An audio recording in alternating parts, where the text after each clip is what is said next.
আসসালামু আলাইকুম শায়েখ, আমি মোহাম্মদ মঞ্জুর বলছি নিউ ইয়র্ক থেকে। ভালো আসসালাম আছেন? রহমতুল্লাহ জি বলেন। জি জি, আলহামদুলিল্লাহ। আলহামদুলিল্লাহ।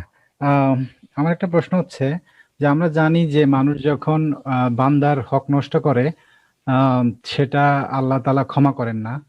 তো আমি যদি হুম, কারো হক নষ্ট করি এবং তার কাছে ক্ষমা চাই, আহ, উম, যে আমাকে ক্ষমা করে দিও, আমি হয়তো তোমাকে কষ্ট দিছি বা তোমার হক নষ্ট করছি।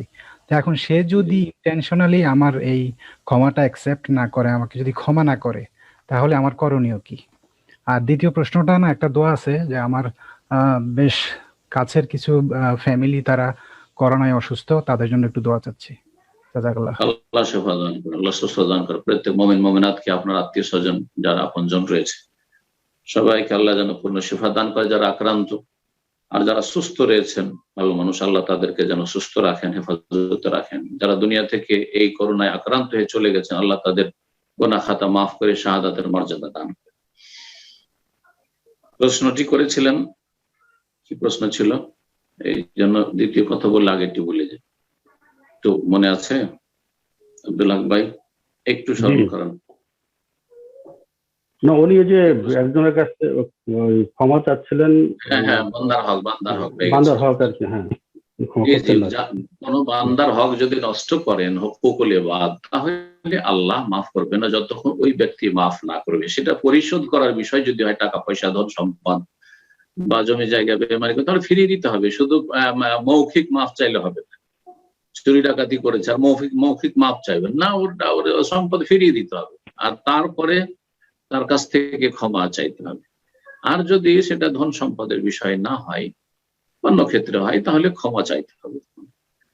ক্ষমা চাইলেন আর ক্ষমা করলো না, তাহলে আপনি আপনার দায়িত্ব পালন করলেন। তিনি সংকীর্ণতার পরিচয় দিলেন, সেটা ভুল করলেন, তার জন্য এটা উচিত হয়নি যে ক্ষমা চাইবে। আল্লাহ প্রশংসা করেছেন,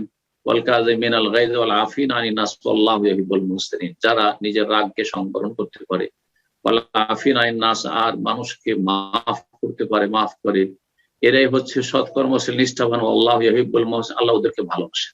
যারা নিষ্ঠাবান সৎকর্মশীল তাদেরকে আল্লাহ ভালোবাসেন। তো আল্লাহ রাব্বুল আলামিন বহু আয়াতে প্রশংসা করেছেন যে ফাফু ওয়াসফাহু, উপেক্ষা করো। আল্লাহ বলছেন মাফ করো এবং উপেক্ষা করো। উপেক্ষা করতে বলেছে, ইগনোর করতে বলেছে আল্লাহ রাব্বুল আলামিন। ভুল করেও যেন ভুল করেনি লোকটা।